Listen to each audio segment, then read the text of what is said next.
NTA International News. Federal Executive Council restates commitment to meet June 2017 deadline for digital broadcast switchover in Nigeria. United States Agency for International Development donates to victims of insurgency as Nigerian Army develops quick response mechanism to security threats. Federal government sets October 1st, 2016 as commencement date for enforcement of speed limit device on commercial vehicles. Plus, Federal Ministry of Information and Culture opens bid for 2016 capital projects. Welcome to NTA International News. My name is Omini Odan. The Federal Executive Council has stated Nigeria's irrevocable commitment towards meeting the June 2017 deadline for migration from analog to digital broadcasting in the country. Consequently, the Ministries of Finance, Budget and National Planning, Information and Culture, as well as Justice have been directed to fashion out a comprehensive strategy towards achieving the objective.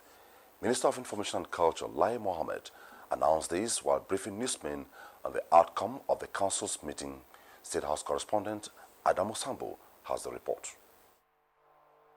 Presided over by President Muhammadu Buhari, the Federal Executive Council devoted this Wednesday's meeting to analyze issues at stake in respect of the process of migration from analog to digital broadcasting. With Nigeria missing the digital switchover deadline twice in 2012 and 2015, the Council members resolved that this time the new deadline set by the International Telecommunications Union, ITU, must be met no matter what it takes. Council reaffirmed its support for us to meet the deadline of 2017 June, and has directed that the relevant ministries work together to achieve this deadline. The fact that we are facing temporary problems does not mean that we're not going to go at pace in the technological development all over the world. If you don't migrate, then nobody will protect any interference on your television. That's what it means, or even your communications. So it's not about whether we have a choice in the matter. If the whole world missed that deadline and there's no other extension, if we remain analog, what it will mean, even being able to view AIT or channel or NTA, that's the implication. It's important that we look for the resources to digitalize. Already the minister said the pilot scheme of the digitization program launched in Jos last April is working very well, as beneficiaries of the set-top boxes distributed at the event now receive with clarity up to 15 television channels. Another major challenge, of course, has to do with how do you ensure that as many Nigerians as possible are able to get the set-top boxes. You cannot give them free, but you subsidize them. That's what is done everywhere in the world. And this is why we are meeting, that's my ministry, Ministry of Finance, Ministry of Budget and Planning, Attorney General, and the Ministry of Communication. We are meeting to ensure that we do not meet the 2017 June deadline. As a crucial national development program, the digital migration project, Alhaji Lai Mohammed said, will effect a significant change in the architecture of the nation's broadcast industry. Look at the job creation that digital migration is going to bring to Nigerians. Look at the opportunity it offers our young men who are very talented to provide content to television stations. So it's going to impact very largely on the broadcast industry. With digitalization, it means today that musicians and filmmakers can release their films, release their records direct on the digital broadcast, such as video on demand and music on demand. And you are now going to cut off piracy, which has been a menace to us today. While dismissing fears of marginalization in some quarters, the minister was emphatic that with the provisional licenses given to 3 signal providers of pinnacle for the private sector, NTA StarTimes collaboration for the public sector, and MTAs for the conglomeration of broadcast organizations in Nigeria, there will be no preferential treatment for any station in the country. From the State House, Adamu Sambu, NTA News.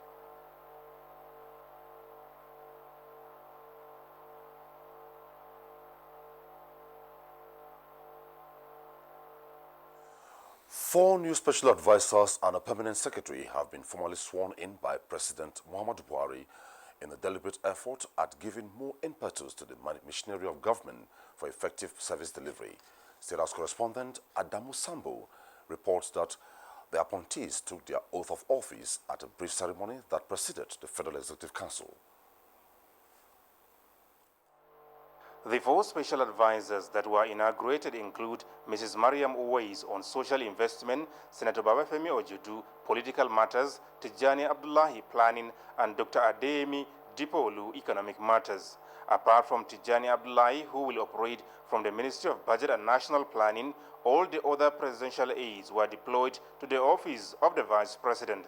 Ambassador Shola Rafiu Enikanolaye, who was sworn in as permanent secretary, is moved to the Ministry of Foreign Affairs to replace Ambassador Bulus Lolo, who bowed out recently after 35 years of meritorious service to Nigeria. President Muhammadu Buhari did not make any speech at the ceremony, but some of the appointees spoken to by NTA News say his body language as the apostle of change is well understood. We're going to focus on the three main core priorities of government. The first, of course, is the economy, which means creating jobs for Nigeria, assisting industries to bounce back so that more of our youth can be employed, attracting foreign direct investment from all over the world, attracting the best of skills and technology for the economy. Mr. President has energized relations with our neighbors, with our development partners, so that we are beginning to get more assistance. We need to continue along this line and build greater consensus around that particular issue so that the current security challenges that we face can be better handled. And the third one, of course, is anti-corruption. Anti-corruption has a foreign policy dimension in terms of what kind of partnership and arrangement we can work out with various parts of the world where Nigerian assets have been stashed away. We will continue the impressive efforts of Mr. President. We're going to support him in ensuring that many of these countries understand the need to partner with us to trace those assets and ensure that they are returned for the good of the Nigerian people. I certainly will bring all the best that I have to bear in this assignment, bringing all the knowledge that I have and all the international exposure that I have to try and support our country at this very important time. You're coming at a time of economic downturn. What is the best way forward? Well, the best way forward is to stay focused, not to panic, and to see through all the policies that government has put in place, to fast-track implementation of them so that the effects will begin to be felt far and wide. Vice President Yemi Oshibaju, ministers and family members of the new appointees witnessed the ceremony. From the State House, Adamu Sambu, NTA News. The federal government has inaugurated a committee to review and update the existing tax policy document, which was promulgated in 2012. Minister of Finance Kemi Adeosun at the event said the review was to entrench and improve tax policy to effectively harness the much-needed resources for sustainable economic growth and development. Details with Leah Batunde. All proceeds constitute 70% of government's revenue despite being only 13% of the GDP. The decline in revenue is further exacerbated by the abysmally low tax to GDP ratio in the country, which stands at 5%. The challenge before the present administration is to ensure that the roughly 87% of economic activities in the informal sector make meaningful contribution to government revenue. It is for this reason that the Finance Minister, Kemi Adeosun, inaugurated a 9-man committee to review the current tax policy document for improved revenue generation. We are determined to ensure that our tax policy sends the right message, being that Nigeria is open for business and is encouraging businesses with a tax system that is easy to understand and easy to comply with. Areas of our tax code and laws that are in need of review will be addressed as part of this exercise, as will modalities for simplifying our processes and reducing the tax burden on small businesses. The minister emphasized government would pursue this vision with a human face. The committee is to be headed by Dr. Biola Sani, a lecturer with the University of Lagos. The review will be a continuous exercise as a means of evolving with global best practices and keeping up with the domestic socio-economic realities. The committee has 4 weeks to complete its assignment. In Abuja, Leakatung Babatunde, NTA News. Still on the economy, the Minister of Solid Minerals Development, Kayode Fayemi, says developing a viable roadmap that will ensure import substitution and backward integration will restructure the mining sector in the country. The minister stated this on NTA's program Good Morning Nigeria while discussing efforts of the federal government to revive the steel and solid mineral sector. Abdul Malik Adiu monitored the program and filed this report. Until we build the backbone of our industrial development, which still represents a major vehicle, we would not achieve our dream of an industrial revolution, which is the master plan. The minister's comments are in line with federal government's policy of diversifying Nigeria's revenue base through investment in the agriculture and solid minerals sector. Dr. Kayode Fayemi says restructuring the sector would put Nigeria on the global map to becoming a mining nation. The stride is intended to help address the issue of unemployment while building local capacity as well as reducing capital flight. What we've done with the new roadmap is to, one, strengthen the place of data. So we're proposing in it a new regulatory agency, for example. We're proposing in it a much more industrial-focused mining regime. Other issues raised by discussants include the importance of industrialization as a driving force of any economy. They also called for an enabling environment to encourage development. I think the government, the ministry, should do everything possible to ensure that there's an alternative to Itakwe. If you create a national development bank that targets various aspects of development, industry, solid minerals, whatever it is, then you can extract concessions.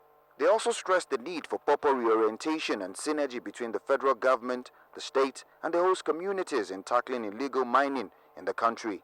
In Abuja, Abdul Malik Adio, NTA News.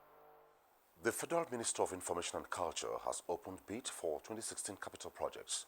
Anthony Forson reports that the ceremony was presided over by the Permanent Secretary in the Ministry, Mrs. Ayotunde Adeshugba. In attendance to witness the bid opening for this year's capital projects for the Federal Ministry of Information and Culture were members of the Ministry's Tender Board, company representatives, members of civil society and transparency organizations. Permanent Secretary in the Ministry, Ayotunde Adeshugba, said the exercise is in line with the 2007 Public Procurement Act. In fulfillment of the law, bidders were informed to submit duly completed technical and financial tender documents in separate envelopes. She maintained that successful companies from the technical evaluation will be invited to the next stage of the exercise, which is the financial bid opening. I assure you that due process will be followed in the evaluation of every bid document, and all successful bidders will be accordingly recommended and awarded the respective contracts. In Abuja, Anthony Forson, NTA News. The United States Agency for International Development, USAID, has donated $37 million in addition to humanitarian assistance to victims of insurgency across the internally displaced persons camps in the Northeast. Foreign Disaster Assistance Director disclosed this at a meeting with the Director General, National Emergency Management Agency, NEMA, Mohammed Sani Sidi, in Abuja. Olajide Bello reports.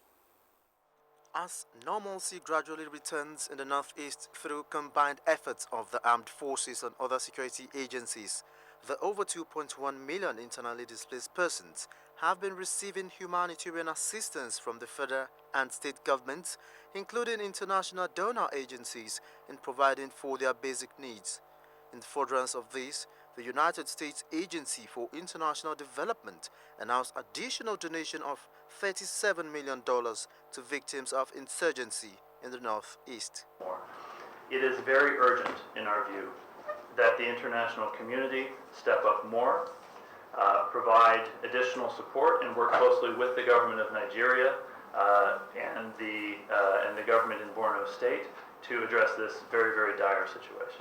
The Foreign Disaster Assistant Director reiterated the United States government's commitment to step up efforts to humanitarian assistance. Lauding the contributions of the United States government, USAID and other international donor agencies, Director General National Emergency Management Agency, Mohammed Sani Sidi, said the donation will go a long way to cushion government efforts towards addressing hygiene and nutritional needs of the internally displaced persons. Humanitarian dashboard is fast changing. We are working towards the rehabilitation of the people and their communities, reconstruction of infrastructure and full recovery, including livelihood options. In Abuja, Olajide Bello, NTA News. The presidency has approved October 1st, 2016 as a new date for the commencement of the enforcement of speed limit device on all commercial vehicles, which is said to account for about 65% of road crashes in the country. Corps Marshal Bubuyi Oyeyemi disclosed this at the Stakeholders Forum in Abuja. Ali Utuku has the report. Nigeria is ranked second highest out of 193 countries in the world on road traffic crashes, and this accident is the second highest cause of death. With these facts, sometimes last year the Federal Road Safety Corps introduced the implementation of speed limit device on all commercial vehicles to cut down the trend. But this met stiff resistance, leading to the suspension of the process by the National Assembly.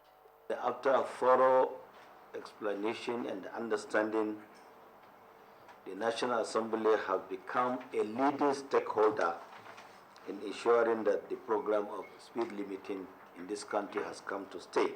We don't need to pursue any vehicle. We just stop you, like we verify the license, and on the tablet we verify whether your vehicle has been installed with the speed limiting device. That's the most important thing. If it does not, we impound the vehicle. So we do this for the next maybe 3 to 6 months. We are going to be watching, receiving appraisal and monitoring from time to time the compliance from the drivers. Stakeholders comment on the development. I thank God for the president of this country. Nigeria has been existing for so long. There's no anybody bring this idea. Government should please speed up the process of road rehabilitation and reconstruction. Now that the speed limit device is here to stay, stakeholders have also agreed that from now on, all commercial vehicles that will be imported into the country or manufactured in this country should have the speed limit device, or else it will not be allowed to ply the roads. In Abuja, Ali Utuku, NTA News. You're watching the news on NTA International from Abuja, Nigeria's capital city. Stay on for more reports after this time out when we return shortly. Information is power.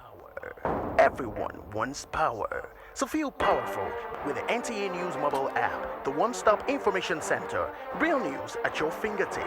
Be the first to report by uploading first-hand information on the U-Report link, and be the first to know by simply clicking on any of the links on the sidebar for headlines, domestic and foreign news, economy, security, politics, sports, and more.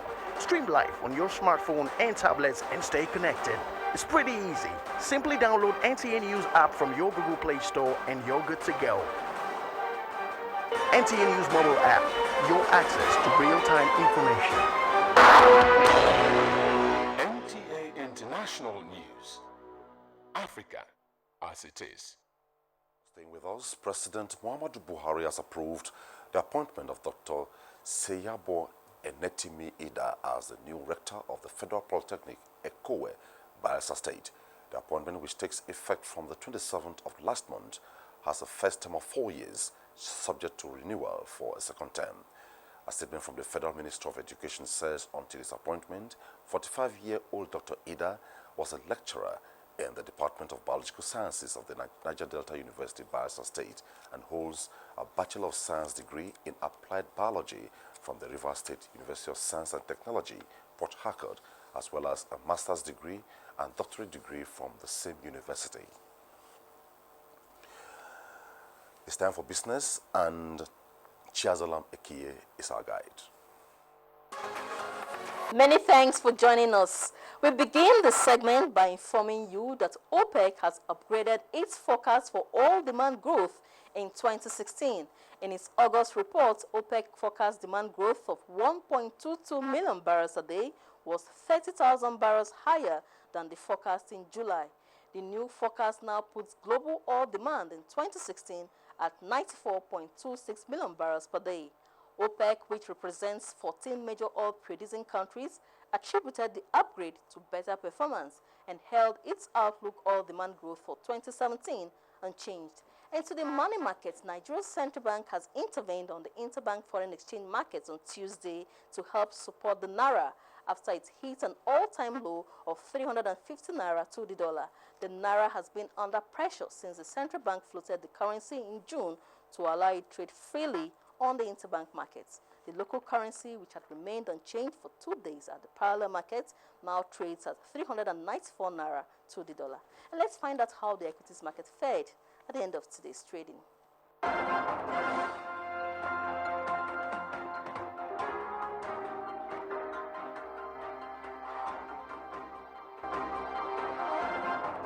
That's the package at this time. I am Chiazalam Ekie. Please stay tuned for the rest of the news. And for stories trending around the globe, Uchenwezu has a report. A Somali-born activist, Ilan Omar, is set to make history as the first Somali-American Prime Minister in the United States. She unseated one of the longest-serving members in a Democratic primary. 33-year-old Umar and her family escaped Somali's civil war and lived in a Kenya refugee camp for 4 years before moving to the U.S. In Brazil, senators have voted to indict suspended President Dilma Rousseff on charges of breaking budget laws. 59 senators voted in favor of proceeding with the impeachment of Brazil's first female president on Wednesday, with 21 senators voting against. The impeachment trial is expected to start on August 25, and if convicted, her opponent, Temer, will take her place as president until the next elections in 2018. And 3 people are reported dead in the wildfires that have advanced upon Funchal, the capital of Portuguese island of Madeira. 1,000 others have been evacuated from their homes and hotels. Similarly, reports from Iraqi capital Baghdad says about 12 premature babies have been killed in a fire at the maternity unit of a hospital in the city's west. Uchenwezu, NTA News.